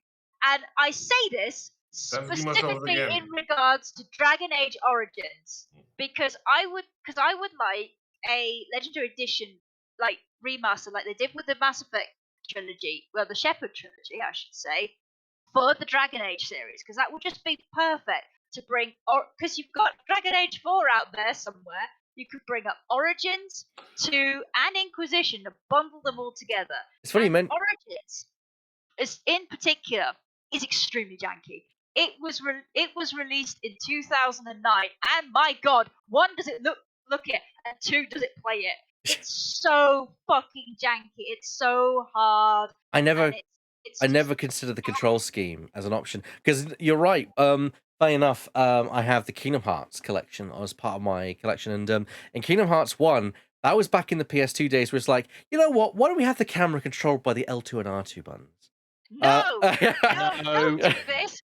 Fucking Sonic Yeah. Adventure 2 did this, and everybody hated it. So thankfully, when they actually did the port to the PlayStation 4 and PS and later generations, they said, let's actually change that to the right stick, like the later games were. So yeah. Yeah, exactly. I mean, if for full context, the games I have on my list was the Dragon Age trilogy, specifically Origins, for the control scheme jank, because it's bad. Like, it is really bad. Like, people have a skip fade mod for a reason. Skip fade mod, and I think there's a skip the deep roads mod as well, because it's bad. I'm sorry, guys. It's just fucking bad. Star Wars Galactic Battlegrounds, because I'm a slut for Age of Empires kind of stuff, and I would love to see that either like remastered, like the definitive editions, or just fucking remake it, man. Just fucking like do it again. Would you? Like, let's go round again. Are you talking about like just a Star Wars strategy game, or like as in literally Age of Empires Star Wars? Is my question there? Yes. Okay. And also, Well, that was an answer. That was an answer. yeah, Rogue Squadron 1 and 2, which to this very day still live on the GameCube. 2 and 3. 2 and 3, which would be Rogue Leader and Rebel Assault. Rebel Strike. Rebel Strike, that's it. Which for some reason, which went onto the GameCube and then never came out again for reasons I have no idea. Which is a shame because they are awesome games. They're really good. Like Rogue Leader was really good. Like I'm still like, if Squadrons had like the campaign mode, which included what was on like the Rogue Leader, that would have been so good. Like, I really like I guess people could say, well, you just want a port on PC for these then. Like, Yeah. yes, but Yes. in order to do so, well, yes, I do want a port. But if that has to be a remaster or a remake, give them to me. Yeah. Just fucking give it to me. You know how everyone reacted and just when GoldenEye was revealed to come to the latest thing? If Nintendo was to say, we're bringing GameCube games to the Nintendo Switch Online, and they were to open with Star Wars, Rogue Squadron, and Rogue Leader, I would lose my shit. I'd be like, take my money now. Yeah, exactly. I would be like, I will have your children, kind of thing. But like, maybe not that extreme. But but the other two games I have is Populous: The Beginning, which is, I think, also part of my remaster/remake sort of wish list, is games that never got a sequel at all. Because never got a sequel, or will never get a sequel. Like, I would really love an Age of Mythology 2. Since that's possibly on the cards, I mean, Age of Mythology has already had like a definitive edition, a remaster, so that's off the table. But Populous: The Beginning is really unique for the GOG game genre and Populous in itself, because the Populous games were basically a top-down thing. You are an omnipotent god, and you're just poking your followers to do things. But Populous: The Beginning, you were a shaman who had the god powers, but it was also a strategy game where you were managing your followers and sort of stuff. I would love to see either another game like that, or if not, remaster that fucking thing, because let me tell you, I tried to run it on my PC and it wasn't having it. The thing is, the my GPUs now are so fat, so strong, it runs it on its pinky finger and it runs like so fast, too fast. I have a PlayStation 1 copy on my PS3. God fucking damn it. Sorry. Also, the last one on here, which Elle will appreciate, Lego Loco. Bitch, give me my fucking train set. I want it. Chew, motherfucking chew. Yes. Yeah, I want that so bad, and it's a major like childhood thing that I used to play with when I was little on the PC, and I want it so bad. And Lego's just forgotten it has anything but like licensed games, and I hate it. It's just like, give me Lego Loco, give me Lego Chess. God fucking damn it! I want a remaster / remake of that. Give me. Doctor, your thoughts on what we've been discussing on The Last of Us Part 1 and such. Also, to just quick before I do that, just to interject, Drifting, because you mentioned about adding disability to the base games. I'll point out that's they couldn't add them. They couldn't add it to the remaster because it was part of the engine that they used. The Last of Us Part 2 launched with those accessibility features built into the game originally, and that's why that this is also a big deal because they are part of the part 1 as a base feel as well. My apologies. Continue, please, Doctor. I suppose the simple way to sum it up is kind of along the lines of where you were at the start there, with if there's more of a reason to it than it just being like a cash grab. So, let's say I can understand, like, say if they're like bringing out, say it's been quite a few years, and now they're bringing out like part 2 or part 3, and there's been a sort of time gap. To bring those out is kind of like a remaster, so you can play them all together as sort of like they're meant to. Part of me is thinking, like, for example, I'm not, don't quote me on timelines, but Hitman. I like the whole idea because it was the definitive edition, wasn't it? That you could get 1, 2, and 3. The World of Assassination is you could play what's called you can get what's called the trilogy, where you get 1, 2, and 3, and you play all the levels within the engine of 3. And to me, that sounds perfect because, rather than having to, source all the previous copies of the game, which could be in that whole situation of the console is either A, dead, or B, it's ridiculously hard or ridiculously expensive to buy, the original copy of the game to be able to play it. Yeah, Nintendo. That wasn't quite where I was sliding, but point very well made. Is kind of like where my thinking is, rather than just being we're just doing it because we can, having a big like sort of system change where you're saying if literally like an older generation of system is literally holding on, going, we can't take any more of this. It's literally pushing the capabilities of what the system was. Fair enough, because it probably will make a better experience on a newer system where you've got more capabilities in it. It's. May I actually interject there? I can't say no. Because I want to. Drifting actually brought this up, and I think it's a nice moment for us to kind of segue into that. Drifting mentioned about how she argues that the Last of Us, the original Last of Us, if it was pushing the PS3 to its limit so much, and the PS3 was struggling to run it, shouldn't it have therefore been made as a PS4 game from the start?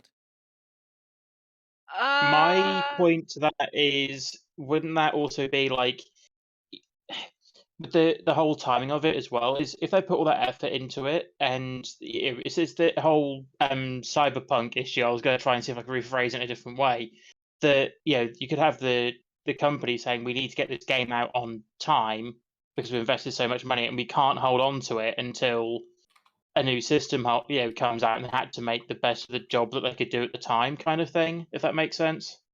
Yeah, and it might have been they might have started development like midway through the life cycle and not really like, because you can't really predict Or not when known. a console's going to come to an end in a way. Yeah. Because I know what happened with Twilight Princess and the GameCube, because that fell like at the very in the very last breaths of the GameCube and the start of I think that was a Wii launch title, That but was also Wii, yeah. it was in the dying breaths of the GameCube as well, kind of thing. So it could be that I mean, it's difficult to tell. We don't know how long it was in dev, or when it even started, or when they got approval or anything. It's been announced in 2011, so I think it must have been for a year at least, and works already. Which would be in the sort of main sort of best times for PS3. But Yeah, during the I'm heyday. thinking, yeah, in the heyday, I'm thinking Naughty Dog was not a first party developer. They were that time, I believe. They were already, because I thought they weren't yet. They were, and they Yeah, because and Uncharted was a yeah. wasn't By it? that time, they already had Uncharted 1 and 2, and I think even 3 Then, even was out then by they then. didn't have really an excuse per se, because Sony must have I don't told them know. they're working on PS4. Because if NDAs could be a pain in the ass. could be, but I feel like if They might not have had a timeline. yeah, if they didn't have communications with Sony, then this is what they probably had to do. They were working on PS3 version, and then when it was too late to scrap the whole thing, because they announced it already, so they had to release it. One thing I want to point out as well is that was a very unusual generational exchange between 3 and 4. If you look at a lot of this generation, where we have PS4 to 5, you'll notice that the part 1 is actually available both on PS4 and PS5. And the same goes for Spider-Man Remastered, Spider-Man, the same goes for Miles Morales. A lot of games that work very close to each other do have the previous version still. The PlayStation 3 is commented as being one of the most unique architectures in Yes. console design. That's what makes emulating it such a bitch. Yeah, this is why the barrier between those two is so strict and so thick, whereas there's very fluid gap between PS4 and PS5. Because Yeah. you had to work with those cell processors, Yeah, the less RISC architecture. less temperamental and more like very specialist is Yeah. what I'd say. Am I right in thinking that the transition between the GameCube, PS2, and Xbox generation and the Wii PS3 and Xbox 360 generation was a special breed? Like there was a lot of experimental Yes. stuff going on. It was when gaming was starting to really break out into Yes. the Yeah, mainstream. and I think that might be the reason because we've got the GameCube whose emulation is like what the fuck Yeah. kind of thing, and that Nintendo seems very very adamant about forgetting kind of thing. Yeah. And then we've got the Wii, which was also off its fucking rocker. Yeah. And like there was a lot of stuff going on between those generations before it sort of transitioned into a more mature kind Yeah. of way. So I guess I'm- that might be the reason why everything just went fucking nuts for a Yeah, little while.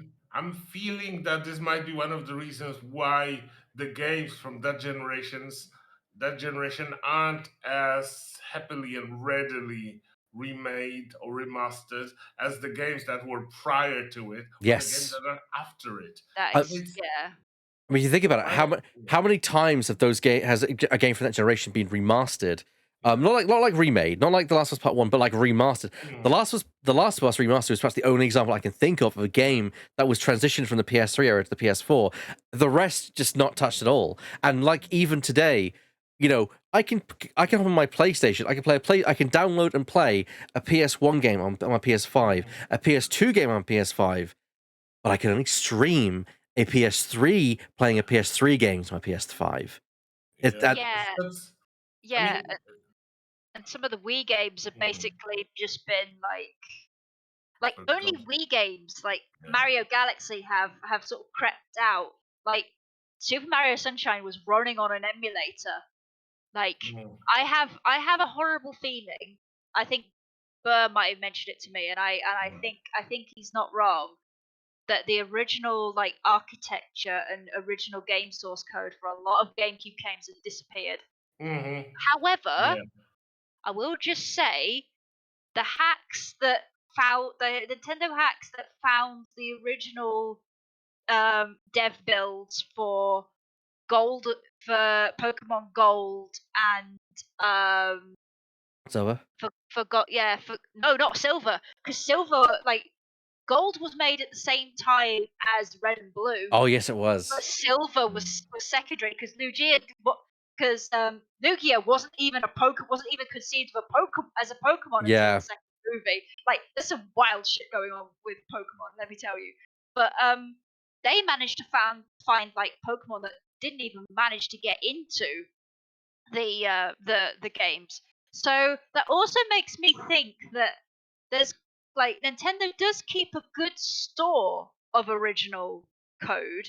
So I'm kind of like, well, maybe they lost some. Well, it wouldn't surprise me if they'd lost GameCube code because it was like, as we said, it was a wacky fucking time back then.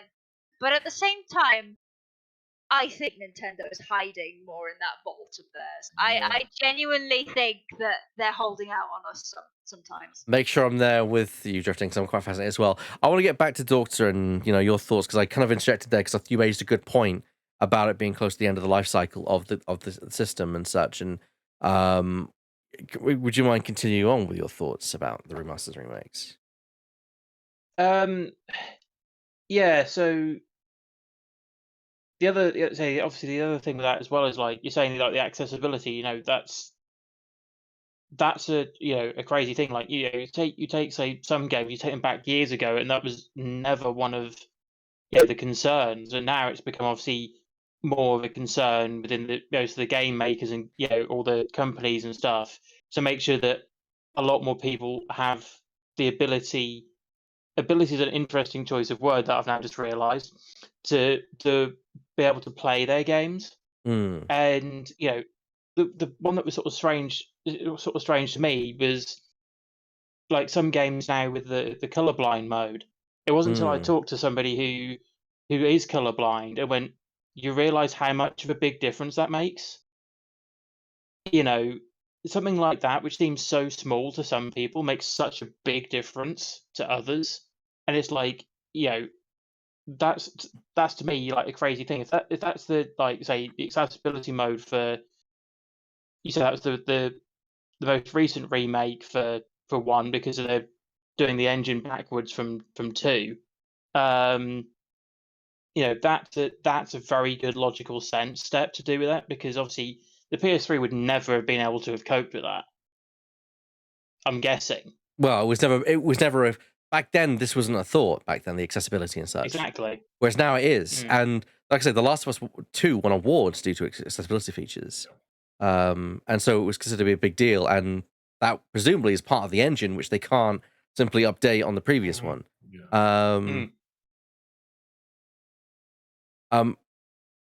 thing I want to say is there are some companies that do seem to get it right, and I cannot believe I'm saying this. There is one company that kind of does remakes well, and it is specifically Activision, not Activision Blizzard, but Activision. I cite the Reignited, the Spyro Reignited trilogy, the Crash Insane trilogy, the CTR remake, the Tony Hawk's Pro Skater 1 and 2 remake, which I've not played, but apparently is very also authentic. Remakes that effectively recapture those old games perfectly as they were. Again, I can't credit where credit is due, but it's quite amazing when you look at that. Of course, Blizzard have their own track record when it comes to messing up remasters. Bad. Well, the thing is, as Burr has pointed out a couple of times, like they did StarCraft, they did the StarCraft remastered like really, really well. I think part of the reason because of that is the esports scene in Korea, and I think if they got that wrong, I think Korea would have South Korea would have pulled them. South Korea would have gone to war with Blizzard, literally. Oh yeah. And they have nuclear arsenal. Don't. Yeah. But then you've got Warcraft Reforged, which was basically shit, and it was basically shit, and I don't acknowledge it. And the only way you can play the original Warcraft 3 now is by getting like the physical copies and not allowing them to talk to the Battle.net service at all. Because if they talk to Battle.net's like, oh, you should be playing Reforged. Smash. It's just like, no. And in the meantime, there was also Diablo 2 that came out after Reforged, and it kind of came out very quietly as a remaster. Yeah, wasn't it okay though? I think it is okay, and although I've not played it, I'm not going to. I'm not giving new money to Yeah. Blizzard. But Considering there wasn't an entire internet meltdown, yes, they must have but at least stuck the landing. So it came out okay, but Blizzard was trying to be as quiet as possible with it yeah, because of all the sins of Warcraft 3 Reforged. it's all like it's so stupid though. It's just like maybe if you gave them the time and the resources that they needed, like I fucking hate Activision Blizzard. I don't like them. I It's wanted to. go on, Bear. I just wanted to. You said about Activision that that's pretty good in terms of, well, some parts of Activision do pretty good in terms of. It's more the Uh, devs than the it's modern devs, and actually even with Modern Warfare 1, the remake of COD Modern Warfare was also pretty good as far as I heard. But I also wanted to say there's another company that does quite a lot of remakes and remasters really well, but then it's like stops halfway, and who knows what they're thinking. Go on. And I'm thinking about Capcom. Yeah, Capcom does do some good remakes. Yeah. They've done excellent remakes of Resident Evil 2 and 3. Absolutely. Soon to be a pretty good remake of Resident 4. Evil 4. Yeah. They've Predictably. they've done a quite a good remake. Remaster. Well, it's more of a remaster though of Ace Attorney trilogy. No, I would say yeah, and I think this is the important thing is there's they tend to use the terms remake, remaster, and such interchangeably, and I think hate that. I hate it because for me, a remake is you made this from the ground up. Even if the end result is just the graphics look better, you remade it from the ground up. But likewise with the Capcom games, they are a full remake. In the fact that they also reimagine aspects of gameplay as well. I think that it's better to say that's a reimagining as well as a remake. The Last of Us Part 1 is a remake because it's remade from the ground up. And although the end result is it just looks prettier, that's fine. Whereas The Last of Us Remastered was literally what it should be, a remaster, porting it from one console to another, just upscaling the graphics just a little bit. But just it's basically just like touch-ups, really, is what a remaster is. Yeah, to me, a remaster is basically now we get this game and we get it to talk to the new art. We upgrade it to talk to the new architecture of whatever generation we've got going right now. Give it a bit of touch up here and there. Maybe we fix a few graphical options. We give it widescreen support. And that's it. A remake is basically all right. We're gonna have to pull out the guts here and start from scratch. Yeah, because you're gonna have to if you're gonna port the Rogue Squadron games from the GameCube onto the PC, I suppose you're gonna have to gut that thing and start again. That is gonna be a remake rather than a remaster. Another example is the Destroy All Humans games. That is clearly a remake. Although again, the end result is it's just the original game just looks prettier and the control scheme is better. It's still a remake because it's from the ground up. Which is why I don't like to say that the Mass Effect Legendary Trilogy is both a remake and a remaster because God knows Mass Effect 1 had to be gutted in order to get it together again. But Mass Effect 3 is more of a remaster because it's just like, oh yeah, we'll get everything to work together and stuff like that. That's the thing, is that the Insane trilogy and the Spyro trilogy, they are remakes because they are it's not like they took the original game and just spruced the graphics a little bit. They literally built the entire game anew from the ground up. Again, so that is effectively a remake. We have remade it. A remaster would be if they took the original. A remaster would be what they've done recently with Siphon Filter, where they've taken the game, made it run on PS5, but it still looks like a PS1 game. It's just it runs in 4K and it's spruced up a little tiny bit and it looks shiny. That's fine. And also to add to that, the definitive editions of Age of Empires. Yes. Yeah, absolutely. Yes. Thing about other games that are actually remakes, even though they can look exactly like the originals, which is the Monkey Island 1 and 2 special editions that were actually released. I was checking today because if they had to, they could have their own remasters because they were released in 10 years 2009, ago, yeah. 2010, 12 Yeah, years because ago. that's a fast example because they remade the game. The graphics look entirely different. They wrote the engine from the ground up, and they ported the old game to this engine, and they did the same with the new game. This is why you can fluently and smoothly switch between the old game and the new game. Which is why I say it's a bit of a grey area with that, because it technically is both a remake and a remaster, technically speaking. Yes, But yeah, I mean, that's this why. is why they decided to call it Special Edition. And this is also why I think the Capcom Resident Evil games, Resident Evil 2, 3, and 4 remakes, they should have their own thing of like it's reimagining, because they do change aspects of the story quite dramatically, not just minor changes, and they also change the gameplay quite dramatically as well. Like go back and watch Resident Evil 2 compared to Resident Evil 2 remake, they are vastly different games. With different, there are similar story beats, but they happen at different times, and there are different set pieces. It's like the spirit of what that game was is there, but it is very different, and that is entirely different, effectively.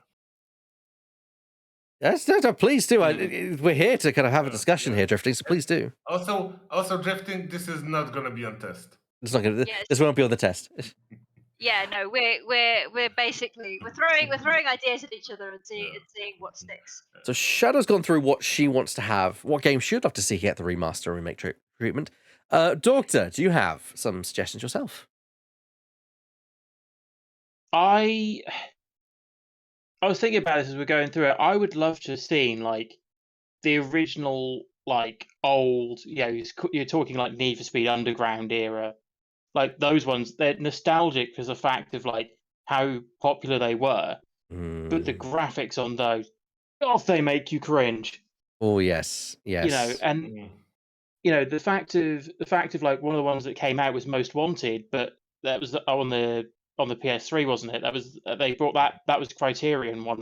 They brought that as a name back. But I still remember Most Wanted as the PS2 one, and it's like you've called it the same game title, but it's not the same, if that makes sense. It's got the same flavor, but it doesn't feel the same. I know it's more awkward with like a game like that because of like licenses for the cars and stuff like that. But yeah, well, that's part of the whole whole journey. Yeah, that's a different kind of point there. But something like that where it's it's a nostalgic classic.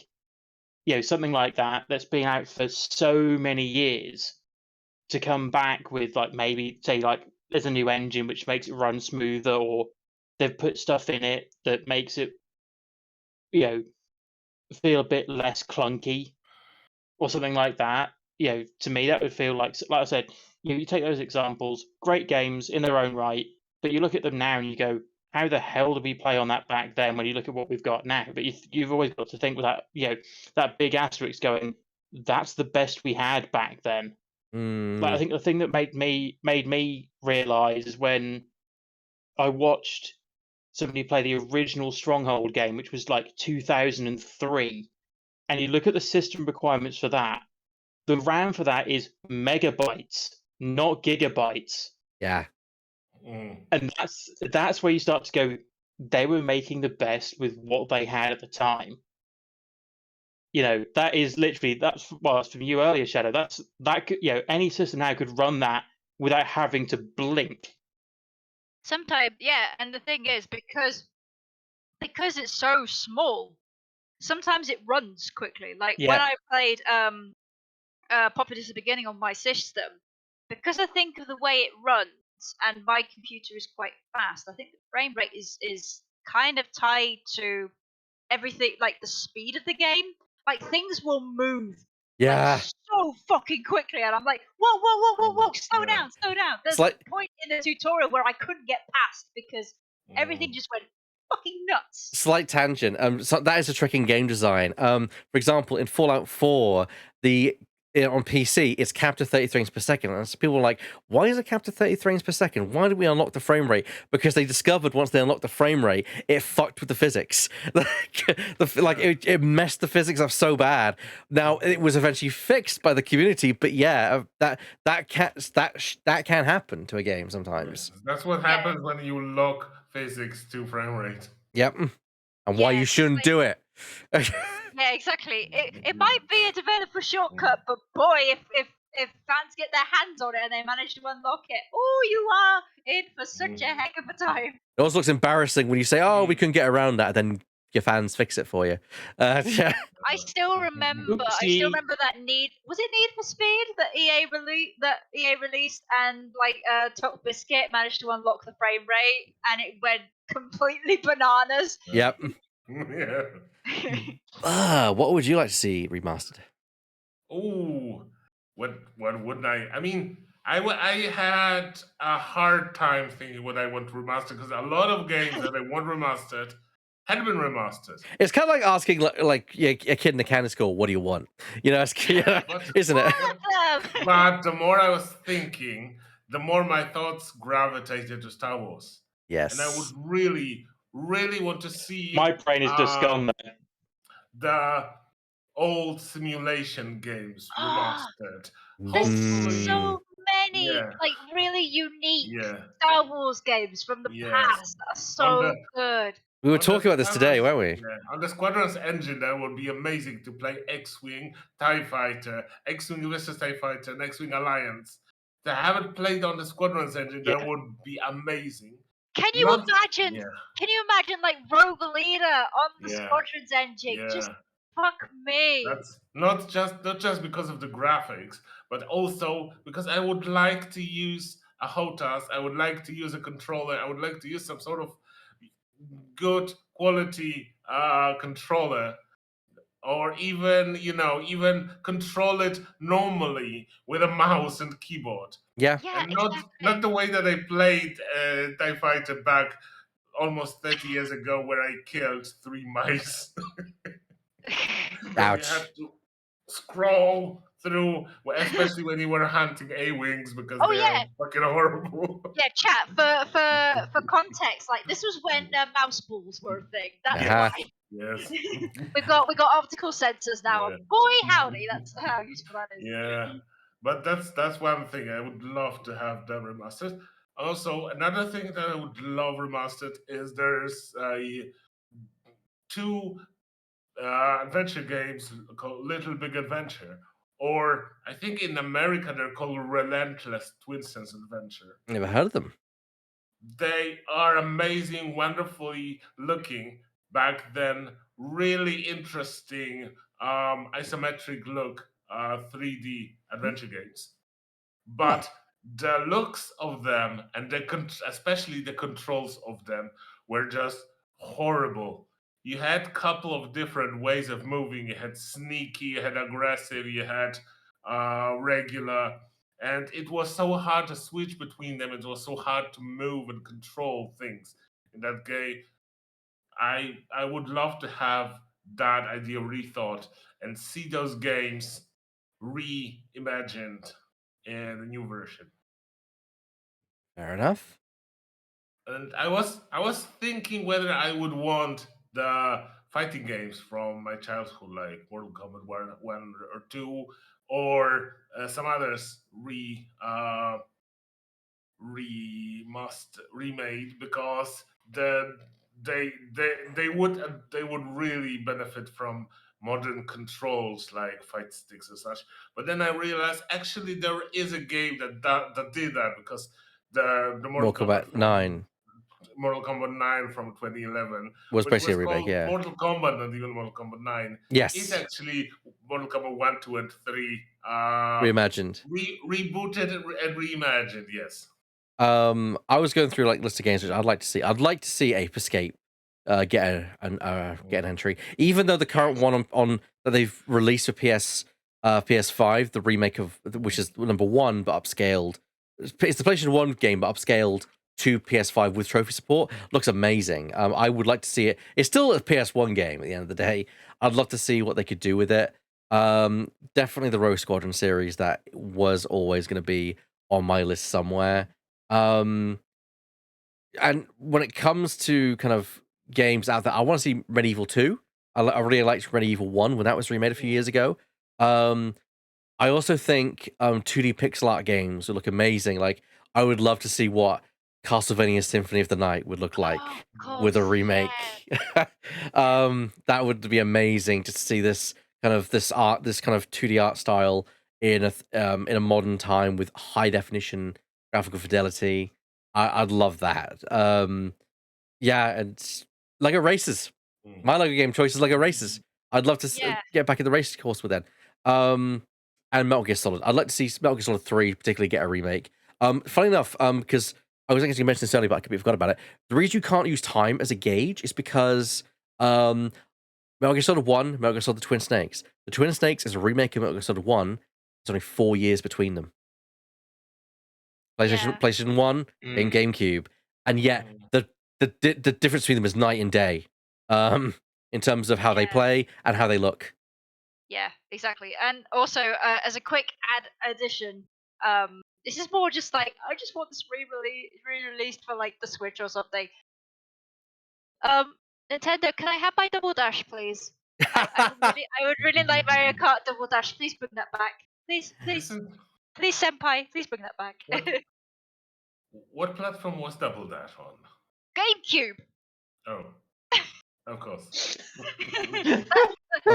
Of course. If I mention a Nintendo game, it's most likely going to be on the GameCube, like the most maligned, ignored platform of Nintendo's fucking. Yeah, but I'm so sick of N64 games. Please, my game.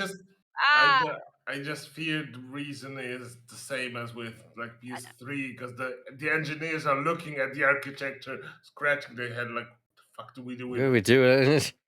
Yeah. I think they also like. I mean, also that, but also the reason I said Double Dash is because it's the only Mario Kart game where you pair up. It's the only one where you can also go up on one cart. Like you can have somebody driving and somebody hurling shit.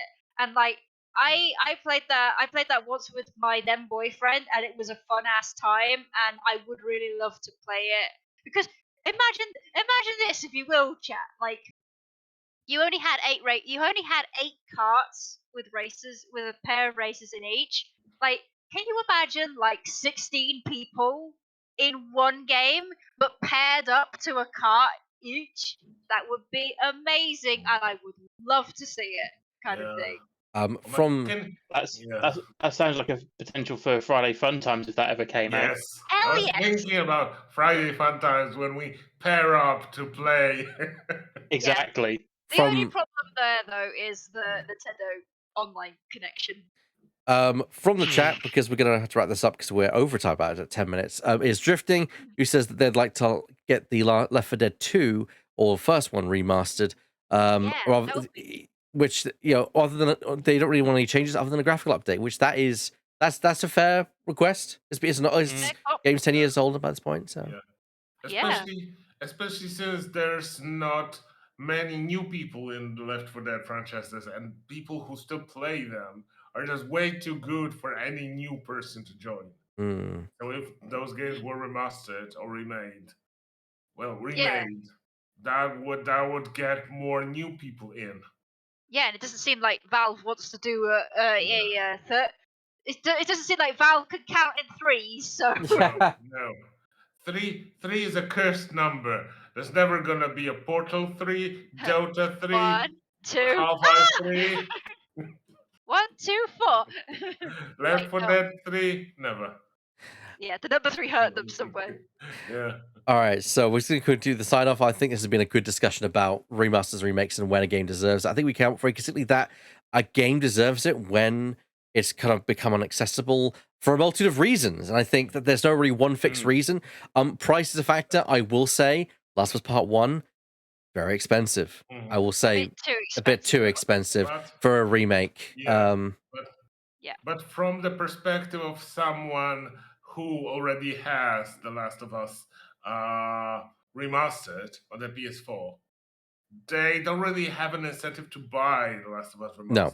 There's not that No. much change. They can just stick to what they have already. I literally say that if you have The Last of Us Remastered, then you're perfectly fine to continue with that. If you've never played the game, and you want to know which one to get, I'd say go for part 1. You might as well. But if cost is not a factor, and you don't mind the extra price, go for part 1. If it is a factor, try and get a copy of the remastered copy instead. But yeah, it's it's one of those things. I'm gonna just do some advertising what I'm doing over the next few days. So, before I go through, I'm Ellie's a gonna busy busy man. person. Any streams you guys are doing or going to be part of that you want to advertise? Maybe something this Saturday, maybe. Oh yeah, the Yeah. voice stream, and also I am currently going to try and be talking with some very helpful friends to try and get myself sorted up for maybe some streaming shenanigans. Maybe not this week. I don't think I will be able to this week. But like, I have a week off in October, so maybe. What are you talking about down there? What? Yeah. Yeah, the answer is yes. Quiet there, you. Yes, that's fine. So yeah, Saturday City Voices at 7:30 p.m. VST. We have it every single week. That's not going to change. That's although I have taken a hiatus from streaming recently, which I'm now getting back into. That show is never going to go away. I love it I love doing it. As for what I'm actually doing this week, Thursday I'm playing Dust Elysium Stale in a one and done, part of a Game Blast reward. On Friday I'm taking part in Project Winter with Weird FTW in his slot. I don't know who else might be in for that, but yeah, I'll be taking part of that. Please murder people. Immediately after that, I'll be playing Infamous, which was my audience vote for a game, which I'll be streaming that through my PS5, because that'll be fascinating. Of course, that stream is subject to if it works. If it doesn't work, then unfortunately we'll have to call it, but it is what it is. It's very much a test bed to see how me streaming through the PS5 does. So that is one thing. And on Saturday, not just am I doing Silly Voices, but at 3:30 p.m. in the afternoon, I'm playing Windjammers with Weird, as part of his Game Blast rewards. Yeah, he's doing a 24-hour live stream, but like crazy. He's gonna be so tired by the end of it. So tired. And depending on how Friday's test goes with Infamous, I will be starting my playthrough of Sly Cooper and the Thievius Raccoonus on Monday. I love the Sly series. I promised I'd do it for Game Blast. You know, I play as an anthropomorphic raccoon who's a thief, in a world where everyone's an animal, and it's hilarious, amazing, great comedy. It's got a great kind of whimsical art style as well. So hopefully you'll join me on that little ride. Yeah, back in the day where mascot kind of stuff was the thing. Yeah. It's one of those things where it's got like a Saturday morning cartoon kind of vibe to its just visual design. I love it. Excellent. So that's gonna be fun. I want to thank everyone for joining us here at the Commandant's podcast. We're actually going to raid someone, which is Juke is live. Juke is live. Juke is doing Dark Souls. She's playing Dark Souls with Chloe. Comrade Keely. Chloe. Yes. How appropriate! I mean, given the fact that we were discussing Demon Souls, I think it's quite appropriate that we raid into those. And she hasn't been streaming for a while. She's recently got back into it, so I think it's only natural that we go and say hi to them. Yes. Hi to the lovely ladies. Indeed, and it would be nice if my stream deck was listening to my commands. Oh well, I'll have to do this manually. Raid Juke Vid. There we go. Yeah. The raid is being creative. Yeah. So we'll see you all next time for the Common Dead podcast, which of course is the last Tuesday of the month. So yeah. Are you ready for the spooky season? Spooky season. It's the season to be terrified. No, I saw no Christmas. I swear to God. Just a heads up as well, everyone. On October the 21st, we're playing Ghostbusters with Weird on Weird's channel. Yes. Well, it'll be myself, Shadow, Bert, Lemming, and Weird playing that. But Ghostbusters, and one of us will be a ghost. Us will be a ghost. Who knows? We'll see. We'll see you all next time, everyone. Goodbye. Goodbye. Bye. Yeah.